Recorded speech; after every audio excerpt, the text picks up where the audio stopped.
Let's watch a CNN panel discuss some of the going-ons with Trump's new cabinet appointments, what they could signal, and what we should and could expect out of this upcoming Trump administration, starting here. We need a force posture that deters aggression. We had it in the previous Trump administration with 0 new wars. There's 2 new wars. We can criticize Trump all we want, but he's anti-hawk and he's the candidate of peace. So you can't actually believe that Mike Huckabee knows more about that region than almost anybody else.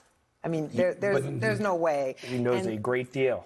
And so we're going to put a donor and ambassadorship more than anyone else because he visited Israel 100 times. And then we just think about the language that's being used. This is not an occupied place. This isn't anybody's Judea land. and Samaria. It's right. Yeah. You know, I don't think you can actually. He supports Israel. I mean, this was a candidate who ran on a platform of, and has a record, by the way, of supporting Israel, and by the way, has a record of brokering peace accords in the Middle East. Let's not forget the Abraham Accords.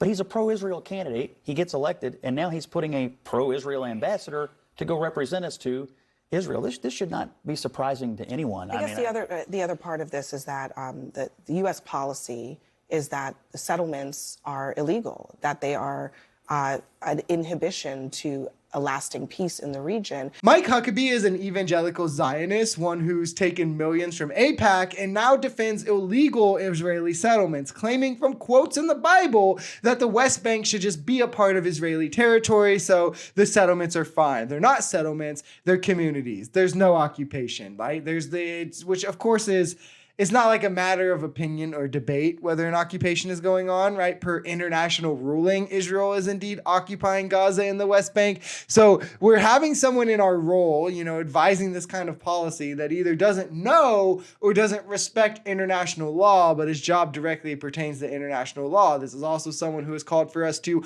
unconditionally send aid to Israel and for them to ramp up their attacks, also to attack Iran, and that we should not be pressuring Israel to stop in any way, shape, or fashion. But remember, guys, anti-war cabinet. The military was the first institution in the United States to integrate. It was one of the first places to have integrated housing, to enforce integrated schools on the base, to actually enforce the fair housing law when people were trying to rent to soldiers and saying if someone were found violating that law, that the military could not allow any soldiers. So the idea that there's something wrong with being woke, when in fact what that means is a military that's trying to reflect a multiracial country that has a lot of different types of people who have to come together and learn how to work together in the national defense.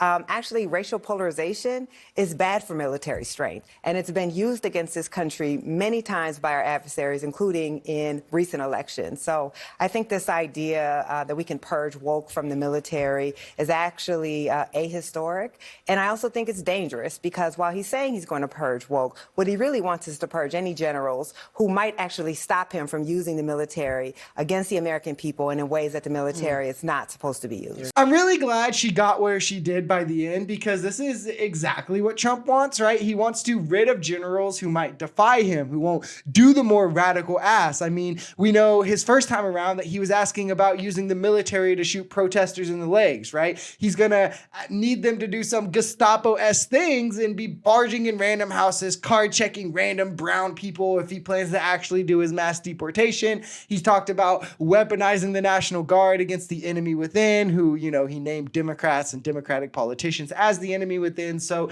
these are things, obviously, the authoritarian fascist he is, he doesn't want pushback from the people he's commanding to do it. So essentially, he just wants to stack the military with loyalists in the same way he's doing his presidential cabinet, loyalists who just won't tell him no. And if they won't, then they're woke and they have to get lost, like Milley, like all these other people who worked closely with him and said, hey, this is a dangerous person. Name the woke policies. What are the woke policies that are That's used? the question. Are you referring to DEI? What are the policies? Yeah, I would say he would specifically name DEI. And how has that harmed? How is that harmful? The military prowess. Name something specific. I think he would probably say, I don't speak for him, but I think he would probably say that any policy that doesn't prioritize getting the military into a position to fight wars and defend America, anything else that's ancillary to that, what does DEI have to do with that, though? Or that may be detrimental to that, should be set aside. That's what he believes. So you have no actually specific. Oh God, the attacks are back. The DEI attacks. It's so tiring and annoying. And I just want to say, the people who have this idea of DEI that exists is oh, if there's a black person in power, that's the problem. It's just because they can't say, you know, oh, those darn colored folks. So they got to find another way to slip their N-word in there one way or the other, right? If you think that the military is like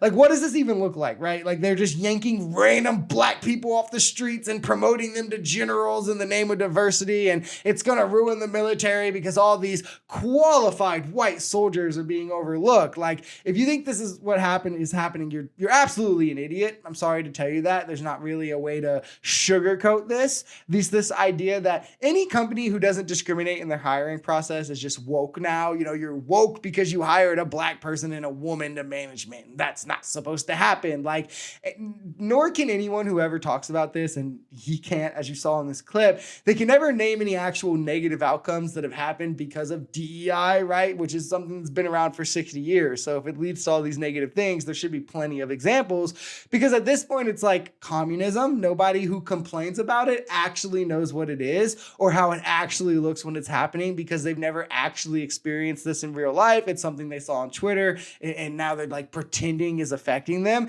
It's just this ominous catch-all term for like bad things that has to do with black people. Like, again, in reality, it's the new N-word for white people. Just call a black person in power a DEI hire. Kamala, despite winning elections, DEI hire. The Baltimore mayor, when all that came out, DEI hire. They just mean the N-word, right? It's oftentimes people can't even be appointed. If you just see a black person in position of power or authority, you just call them DEI. And I just want to say, if you do see a black person who's like in an authoritative position, in a position of power, and the first thing you think to yourself is, they have to be less qualified than a white person. The only way they got this job is because of a handout. You might be racist.